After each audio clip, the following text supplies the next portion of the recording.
Shriram Samarth. 8 October. प्रयत्न आणि परमेश्वर यांची सांगड घालावी. जगात कोणीही सुखी नाही असे समर्थ सांगतात, पण एखादा राजाच्या पोटी जन्माला आला म्हणून सुखी झाला असे आपण मानतो.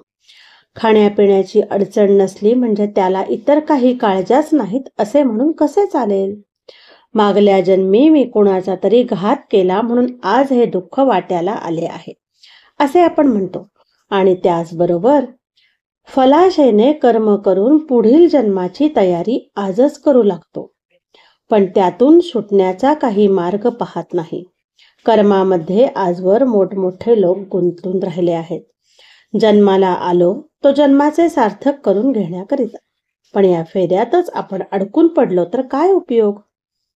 आपण एखाद्या कापडाच्या गिरणीत गेलो तर म्हणतो काय धोटे फिरतात, परंतु फिरवणारा तर दुसरीकडेच असतो. त्याप्रमाणे देहाचे देहपण जीव असेल तोपर्यंत, त्यामधून तो जीवात्मा नाहीसा झाला की देहाचे देहपणही नाहीसे होते. आत्म्याच्या संयोगाने सर्व काही चालते. एका गृहस्थाला फार काम असे, जेवायलाही फुरसत मिळत नसे. त्याच्या आईने त्याच्या खिशात बदाम, खडीसाखर, वड्या अशा जिन्सा टाकल्या आणि सांगितले की येता जाता काम करता करता एक एक तोंडात टाकीत जा. त्याप्रमाणे संतांनी आम्हाला नामरूपी खाऊ दिला आणि सांगितले की येता जाता काम करता करता हा तोंडात टाकीत जा, म्हणजे लोभाची भूक लागणारच नाही, फार सुख होईल. एका गृहस्थाचे त्याच्या भावाशी भांडण होते. त्याने जेव्हा आपले मृत्यूपत्र केले तेव्हा त्यामध्ये लिहिले की माझ्या शवाला माझ्या भावाचा हात लागू नये. काय ही देहबुद्धीची पराकाष्ठा! आज आपल्याला जे करणे योग्य आहे ते करायचे सोडून मनुष्य कालचे आणि उद्याचे पाहत बसतो.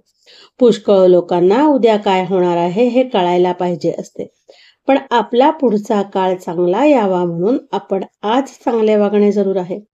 तसे न करता मागच्याचा किंवा पुढच्याचा विचार करीत बसणे म्हणजे जे करू नये ते करणे, हे मायेचे लक्षण होय. मायेच्या तावडीत जे सापडलेले आहेत ते लोक करू नये ते करतील आणि उद्याची काळजी करतील. मनुष्याची एक स्थिती कधीच कायम राहत नाही. आजची वाईट स्थिती जाऊन चांगली स्थिती उद्या ना परवा येणारच असते, पण आपला प्रयत्न आपण कधी सोडू नये. व्यवहारात नेहमी प्रयत्न आणि परमेश्वर यांची सांगड घालावी. कर्माचा हेतू जाळून टाकावा, ही पुढची पायरी. रामाच्या इच्छेने सर्व काही होते ही दृढ भावना ठेवून मरणाची भीती बाळगू नये आणि जगण्याची काळजी करू नये. नेहमी नामस्मरणात राहण्याचा प्रयत्न करावा. आजचे बोधवचन: कर्तव्य असावे तत्पर, मुखी नाम निरंतर. जय जय रघुवीर समर्थ. जानकी जीवन स्मरण. जय जय राम. श्रीराम जय राम जय जय राम.